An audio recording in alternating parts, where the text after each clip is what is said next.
Good morning friends. हम exercise कर रहे हैं। एक्सरसाइज के कुछ क्वेश्चन रह गए हैं, हम उन्हें आज कंप्लीट करेंगे। Okay, so let's start.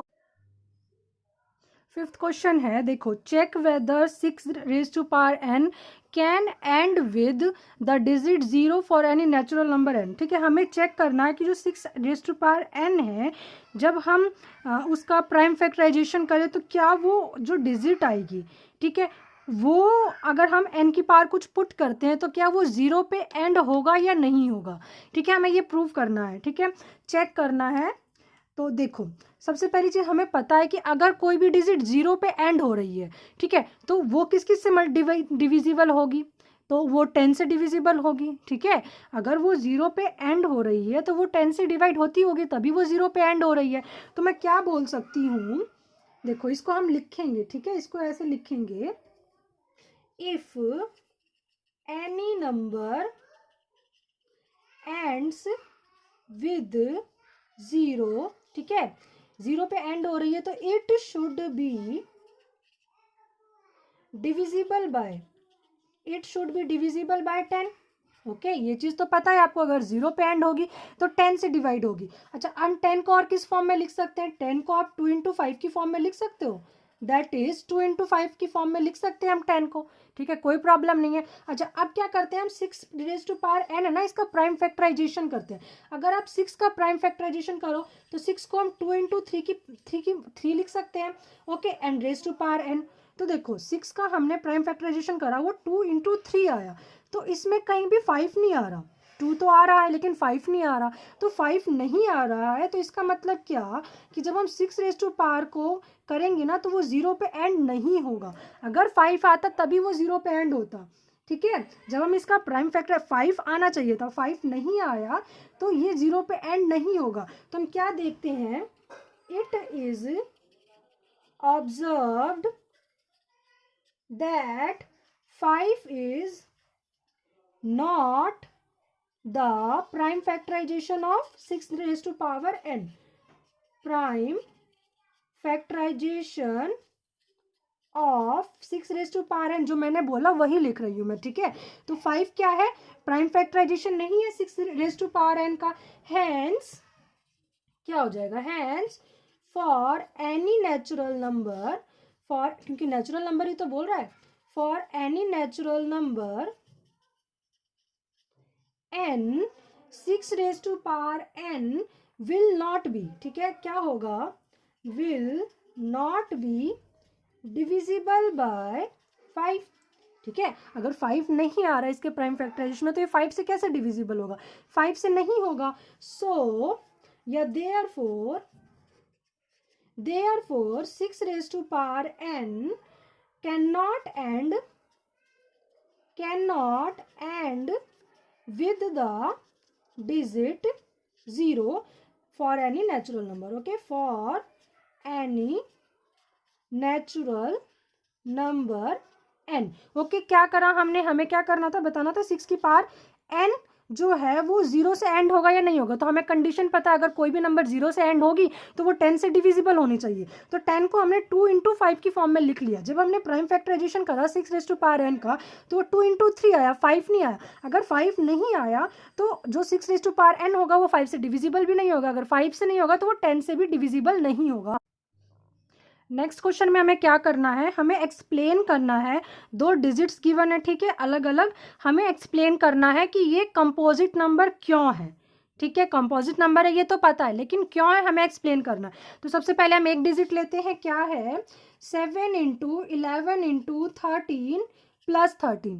ठीक है, तो हमें इसे सॉल्व करना है। तो सॉल्व कैसे करेंगे, देखो इजी करके सॉल्व करते हैं। वैसे तो आप मल्टीप्लाई करोगे तब भी सॉल्व हो जाएगा, लेकिन थोड़ा इजी करते हैं। तो हमें पता है कि हम कॉमन ले सकते हैं, कब ले सकते हैं, जब ये प्लस या माइनस हो बीच में, मल्टीप्लीकेशन में नहीं ले सकते। ठीक है, मुश्किल है, प्लस माइनस होगा तभी लेंगे हम। देखो यहाँ पे प्लस दिख रहा है आपको, प्लस, तो यहाँ पे देखो 7 11 13 एंड 13, तो 13 दोनों में कॉमन है ना, तो हम 13 कॉमन ले लेते हैं। 13 यहाँ क्या बच जाएगा, 7 into 11 into 13 के प्लेस पे 1 प्लस 1।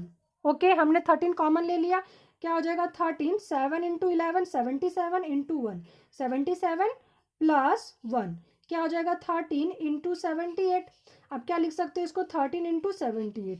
ठीक है, अब देखो जो ये कंप्लीट नंबर था ना, इसका प्राइम फैक्टराइजेशन क्या हुआ 13 हुआ और 78 हुआ। इसको आप फर्दर करो, अगर मैं इसका फर्दर फैक्टर करूं तो 78 को क्या लिख सकते हैं 13 एंड ओके 13 एंड 6 लिख सकते हैं ना, तो 13 एंड 6 लिख दिया मैंने। अब देखो जो ये कंप्लीट था ना, इसके 2 से ज़्यादा फैक्टर्स हैं। अच्छा, प्राइम और कॉम्पोजिट आपको पता ही होंगे पहले से, प्राइम नंबर वो होते हैं जिसके ओनली 2 फैक्टर होते हैं, एग्जैक्टली 2 फैक्टर, एक तो 1 होता है और एक वो नंबर इटसेल्फ होता है।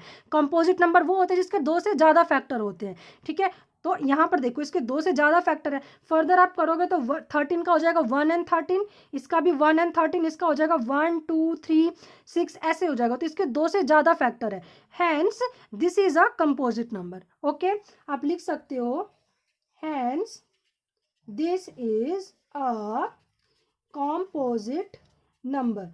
आप यहाँ पर इसकी डेफिनेशन भी लिख सकते हो composite number, because this number has more than 2 factors. Okay, तो ये कंपोजिट नंबर प्रूव हो गया।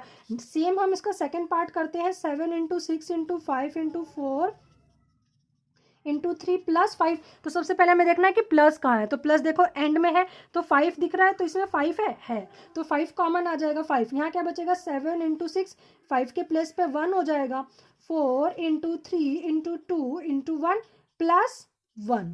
ओके, 5 के प्लेस पे 1 आ गया। अब करो मल्टीप्लाई, क्या हो जाएगा 7 6 ज़ा 42 इंटू 1 41 ही होगा, 4 3 ज़ा 12 एंड 2 कर ही लेते हैं, 4 3 ज़ा 12 2 ज़ा 24। ओके, प्लस 1 कर लिया। अब देखो अगर मैं करूँ तो 5 इंटू आप इसको मल्टीप्लाई कर लो या फिर मत भी करो, देखो फिर भी हमें पता लग जाएगा क्योंकि मल्टीप्लिकेशन चलो कर ही लेते हैं, हम इसको मल्टीप्लाई कर लेते हैं। 42 एंड 24 को करेंगे, 4 2 ज़ा 8, 4 4 ज़ा 16, 2 2 ज़ा 4, 4 2 ज़ा 8, 8 10 1 9 एंड 10। ठीक है, क्या हो गया 5 इंटू 1008 प्लस 1। ठीक है, ये हो गया, क्या हो जाएगा 5 इंटू 1009। देखो अगर हम इसका फैक्टर करें तो 5 का 1 एंड 5 होगा, 109 आगे फर्दर क्या नहीं हो रहा फैक्टर, लेकिन 1 एंड 109 होगा, तो इसके मोर देन 2 फैक्टर हो गए, तो hence this is a composite number. Composite number के 2 से ज़्यादा फैक्टर होते हैं ना, तो ये क्या हो जाएगा कंपोजिट नंबर हो जाएगा। नेक्स्ट क्वेश्चन देखते हैं, क्वेश्चन नंबर 7। ठीक है, देखो मैं रीड करती हूँ, क्वेश्चन नंबर 7 क्या है। There is a circular path around a sports field. Okay. Around a sports field, Sonia takes 18 minutes to drive one round of the field, while Ravi takes 12 minutes for the same. ठीक है, एक ना circular field है, तो एक सोनिया है और एक रवि है, दोनों यहाँ से चलना शुरू करते हैं। सोनिया क्या करती है, Sonia takes 18 minutes, okay, and Ravi takes 12 minutes. ठीक है, कितना क्वेश्चन में दिया है, आगे क्या बोल रहा है कि suppose they both start at the same point, वो दोनों सेम पॉइंट से स्टार्ट करते हैं, and at the same time and go in the same direction. दोनों मान लेते हैं यहाँ से स्टार्ट करते हैं सेम पॉइंट से सेम टाइम पे, और दोनों यहाँ से इधर चलना शुरू करते हैं, लेट करा हमने कि इधर चलना शुरू करते हैं। After how many minutes will they meet again at the starting point. हमें बताना है कि वो कितने मिनट के बाद दोनों स्टार्टिंग पॉइंट पे मिलेंगे दोबारा से। ठीक है, देखो यहाँ से हम क्या ऑब्जर्व कर पा रहे हैं कि जो रवि है वो कम टाइम ले रहा है ना एक सर्कल कंप्लीट करने में, 12 मिनट्स ले रहा है, सोनिया ज़्यादा टाइम ले रही है, वो 18 मिनट्स ले रही है। तो जब ऐसा क्वेश्चन हो ना जिसमें हमें सेम स्टार्टिंग पॉइंट दे रखा हो और हमें बताना हो कि वो कितने टाइम बाद दोबारा सेम पॉइंट पे मिलेंगे, तो ऐसे क्वेश्चन में हमेशा क्या होता है एलसीएम ही निकालते हैं। ठीक है, तो ऐसे क्वेश्चन में क्या होता है एलसीएम निकालते हैं। हम एलसीएम किसका निकालेंगे, टाइम का निकालेंगे। तो LCM of 18 minutes and 12 minutes, अगर हम इन दोनों का एलसीएम फाइंड आउट करें, देखो 18 का एलसीएम क्या हो जाएगा, आप फाइंड आउट कर लो, ऐसे कर लो बेशक, 2 9 जा 18, 3 3 जा 9, 3 1 जा 3, क्या लिख सकते हैं 2 इंटू 3 इंटू 3। अच्छा 12 का क्या लिख सकते हैं, 12 को क्या लिख सकते हैं, देखो 2 6 जा 12, 2 3 जा 6 एंड 3 1 जा 3, क्या लिख सकते हैं 2 इंटू 2 इंटू 3। ठीक है, तो हमने कल पढ़ा था एलसीएम क्या होता है, each factor and their highest power. अगर आप इसको लिखो, अगर मैं इसको लिखूं 2 रेज टू पावर 2 इंटू 3 लिख सकते हैं, अगर इसको लिखूं तो 2 इंटू 3 रेज टू पावर 2 लिख सकते हैं। ठीक है, 3 रेज टू पावर 2 कर दिया। अब क्या करना है, एलसीएम क्या होता है, each factor and their highest power. देखो 2 है कॉमन है, बट हाईएस्ट क्या है 2 रेज टू पावर 2 है, लिख दिया। 3 कॉमन है बट हाईएस्ट क्या है 3^2 है, तो क्या हो जाएगा 2 2 जा 4 एंड 3 3 जा 9, दैट इज 36। तो ये क्या आ गया एलसीएम, क्या होगा वो आगे 36 मिनट बाद स्टार्टिंग पॉइंट पे मिलेंगे। ओके मेरे को लगता है क्लियर होगा, ये आपको समझ में आया होगा। ऐसे क्वेश्चन में एलसीएम निकालते हैं, एलसीएम का मेथड हमने कल बहुत अच्छे से करा था, आप ऐसे निकाल सकते हो 36 मिनट विल बी